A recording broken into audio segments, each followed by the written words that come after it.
నేను శ్రీ సౌజన్య. ముందుగా headlines. Ravulapalem police స్టేషన్లపై సిబిఐ అధికారుల దాడి. లంచం తీసుకుంటూ పట్టుబడ్డ SI computer operator. Mega DSC కోసం ఆందోళన. సీఎం క్యాంప్ ఆఫీస్ వద్ద భద్రత పెంపు.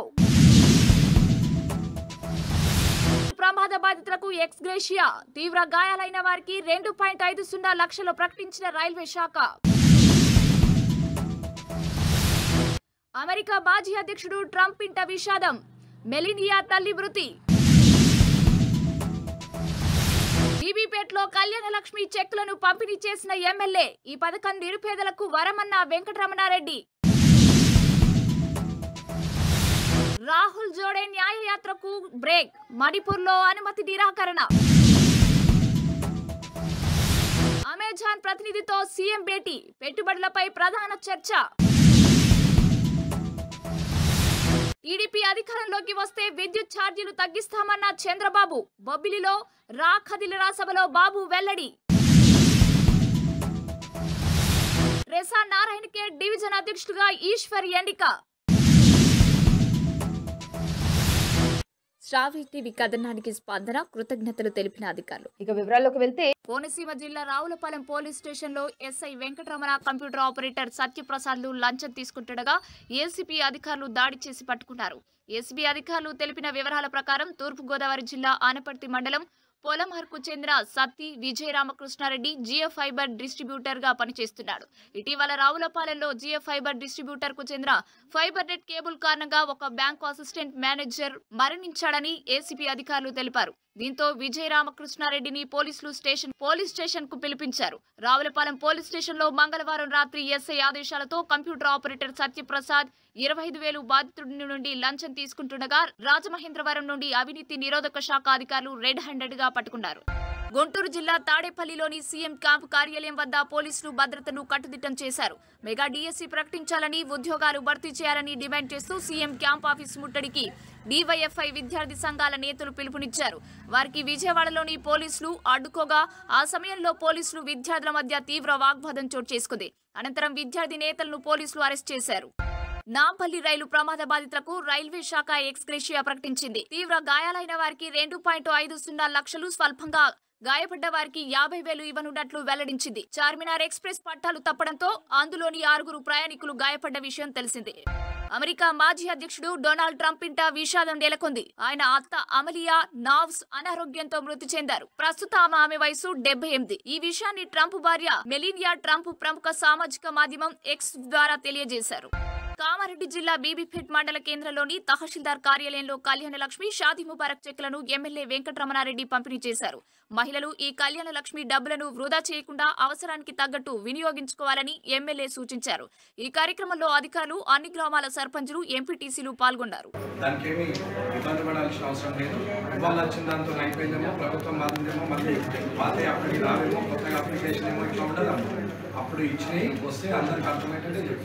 కాబట్టి కొన్ని బ్యాంకులు ఉన్నాయి, అవి వచ్చే 10 రోజుల్లో అయిపోయి ఇప్పటికే లేట్ అయినాయి, అన్ని కల్పిస్తే ఇద్దామనేది ఒక ఆలోచన ఉండే. కానీ ఇంకా 10 రోజులు అయితే ఎవరికైనా అవసరాలు ఉన్నప్పుడు ఇబ్బంది పడతారనే ఆలోచన మీద కళ్యాణ లక్ష్మి బెనిఫిషియర్ ఫోన్ చేస్తే కానీ కళ్యాణ లక్ష్మి నేనే చేయాలనే ఆలోచన నాకు రాదు. అప్పుడు మళ్ళీ ఆడియో గారికి ఫోన్ చేసి ఇమీడియట్గా పే చేసి ఒకటే రోజు మండలంలో ఇచ్చి. బులెటిన్లో short break. Welcome to Sravya TV news. Welcome to Sravya TV news. నేను శ్రీ సౌజన్య. నమస్తే, వెల్కమ్ టు శ్రావ్య న్యూస్. నా పేరు లక్ష్మీ. నమస్తే, వెల్కమ్ టు శ్రావ్య టీవీ. నేను మీ Raghu Varma. Welcome to Sravya TV. నేను మీ మధు. నమస్తే, నా పేరు స్వప్నిక. మీరు కూడా నాలాగా యాంకర్ అవ్వాలని అనుకుంటున్నారా? కెరియర్ ని యాంకర్ గా, వాయిస్ ఓవర్ ఆర్టిస్ట్ గా, ప్రెజెంటర్ గా మలుచుకోవాలని అనుకుంటున్నారా? Satellite channels, cable TV, YouTube channel, social మీడియాలో గొప్ప అవకాశాలు అందుకోవాలని అనుకుంటున్నారా? వార్తా ప్రపంచంలోనూ, వినోద రంగంలోనూ సెలబ్రిటీగా వెలుగొందాలని అనుకుంటున్నారా? అయితే గోల్డెన్ ఆఫర్ మీకోసం. అత్యాధునిక స్టూడియోలో హై ఎండ్ శిక్షణ, మీడియా నిపుణులతో నెట్వర్కింగ్ అవకాశాలు, కెరియర్ గైడెన్స్ మరియు జాబ్ ప్లేస్మెంట్ సహాయం. పరిశ్రమలో దశాబ్దాల అనుభవం ఉన్న అనుభవజ్ఞులైన జర్నలిస్టులు మరియు వార్తా యాంకర్ల నుండి నేర్చుకోండి. మీ సమాధానం అవునైతే శ్రావ్య టీవీని సంప్రదించండి. మీడియా రంగంలో అద్భుతమైన కెరియర్ ని సొంతం చేసుకోండి. Welcome back. కాంగ్రెస్ అధినేత రాహుల్ గాంధీ చేపట్టిన జోడో న్యాయ యాత్రకు బ్రేక్ పడింది. ఈ నెల 14న ఇంఫాల్లో యాత్రకు ప్రారంభించాల్సి ఉంది. అయితే అక్కడి రాష్ట్ర ప్రభుత్వం దీనికి అనుమతి నిరాకరించింది. దీంతో కాంగ్రెస్ పార్టీ ప్రభుత్వ నిర్ణయంపై ఆగ్రహం వ్యక్తం చేసింది. అలాంటి చర్యలు దురదృష్టకరమని పేర్కొంది. రేపటిలోగా అందరికీ కొత్త ప్రదేశానికి సంబంధించిన సమాచారం అందజేస్తామని కేసీ వేణుగోపాల్ ప్రకటించారు. అమెజాన్ ప్రతినిధులతో సచివాలయంలో సీఎం రేవంత్ రెడ్డి సమావేశమయ్యారు. తెలంగాణలో పెట్టుబడులపై చర్చించారు. రాష్ట్రంలో మరిన్ని అమెజాన్ యూనిట్లు నెలకొల్పాలని ఆయన కోరారు. ప్రభుత్వం అన్ని విధాలుగా సహకరిస్తామని వెల్లడించారు. సీఎం విజ్ఞప్తి పట్ల అమెజాన్ ప్రతినిధులు సానుకూలంగా స్పందించినట్లు తెలుస్తోంది. ఈ సమావేశంలో డిప్యూటీ సీఎం బట్టి విక్రమార్కతో పాటు మంత్రులు శ్రీధర్ బాబు, ఉత్తమ్ పాల్గొన్నారు. టీడీపీ అధికారంలోకి వస్తే విద్యుత్ ఛార్జీలను తగ్గిస్తామని ఆ పార్టీ అధినేత చంద్రబాబు వెల్లడించారు. విజయనగరం జిల్లా బొబ్బిలిలో జరిగిన కదిలిరా సభలో ఆయన మాట్లాడారు. వైసీపీది పేదల నడ్డి విరిచే ప్రభుత్వమని, 9 సార్లు విద్యుత్ ఛార్జీలు పెంచిన చెత్త ప్రభుత్వమని బాబు అన్నారు. టీడీపీ అధికారంలోకి వస్తే సౌర, పవన విద్యుత్ అందుబాటులోకి తీసుకొస్తా, వినూత్న పద్ధతిలో ఖర్చులు తగ్గించే ప్రయత్నం చేస్తా అని చెప్పారు. Telangana revenue service employees association Narayankhed division అధ్యక్షుడిగా ఈశ్వర్ ఎన్నికయ్యారు. హైదరాబాద్ లో మంత్రి పొంగులేటి శ్రీనివాసరెడ్డి ఆధ్వర్యంలో సమావేశం నిర్వహించారు. కార్యదర్శిగా రాజు పటేల్ ఎన్నుకోవడం జరిగింది. ఈ సందర్భంగా డివిజన్ అధ్యక్షులు బోయిని ఈశ్వర్, సంగారెడ్డి జిల్లా అధ్యక్షులు పి రాములు, కార్యదర్శి మహిపాల్ రెడ్డిలను ప్రత్యేకంగా అభినందించారు. విద్యార్థిని ఆత్మహత్య చేసుకున్న ఘటన శ్రావ్య టీవీ న్యూస్ కవరేజీ చేసిన కారణంగా సంబంధిత కళాశాల ప్రిన్సిపల్ ను ప్రభుత్వం ఈ రోజు సస్పెండ్ చేయడం జరిగింది. శ్రావ్య టీవీ రిపోర్టర్ మోహన్ ను న్యూస్ కవర్ చేయకుండా డబ్బులు ఇవ్వాలని ఆశ చూపినా లొంగకుండా, స్థానిక అధికారులు, పోలీసులు, ప్రజాప్రతినిధులు భయపెట్టినా భయపడకుండా రాత్రి 11 గంటల వరకు అక్కడే న్యూస్ కవర్ చేయడం జరిగింది. శ్రావ్య టీవీకి గ్రామ ప్రజలు ప్రత్యేక కృతజ్ఞతలు తెలిపారు. నిజాయితీగా ఎటువంటి ప్రలోభాలకు లొంగకుండా శ్రావ్య టీవీ వాస్తవాలు ప్రసారం చేయడం పట్ల సమాజంలో హర్షం వ్యక్తమవుతున్నాయి. బులెటిన్ ముగించే ముందు హెడ్లైన్స్ మరోసారి. రావులపాలెం పోలీస్ స్టేషన్లపై సిబిఐ అధికారుల దాడి. లంచం తీసుకుంటూ పట్టుబడ్డ SI computer operator. Mega DSC కోసం ఆందోళన.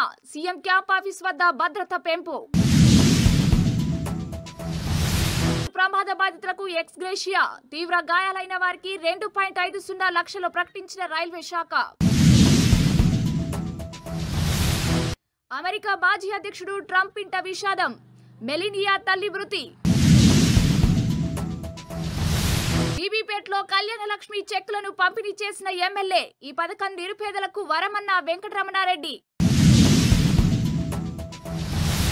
రాహుల్ జోడే న్యాయయాత్రకు బ్రేక్. మణిపూర్లో అనుమతి నిరాకరణ. అమెజాన్ ప్రతినిధితో సీఎం భేటీ. పెట్టుబడులపై ప్రధాన చర్చ. టీడీపీ అధికారంలోకి వస్తే విద్యుత్ ఛార్జీలు తగ్గిస్తామన్న చంద్రబాబు. బొబ్బిలిలో కదిలిరా సభలో బాబు వెల్లడి. రెసా నారాయణఖేడ్ డివిజన్ అధ్యక్షుడిగా ఈశ్వర్ ఎన్నిక. శ్రావ్య టీవీ కథనానికి స్పందన, కృతజ్ఞతలు తెలిపిన అధికారులు. ఇవి బులెటిన్ విశేషాలు. మరొక బులెటిన్తో మళ్ళీ కలుసుకుందాం.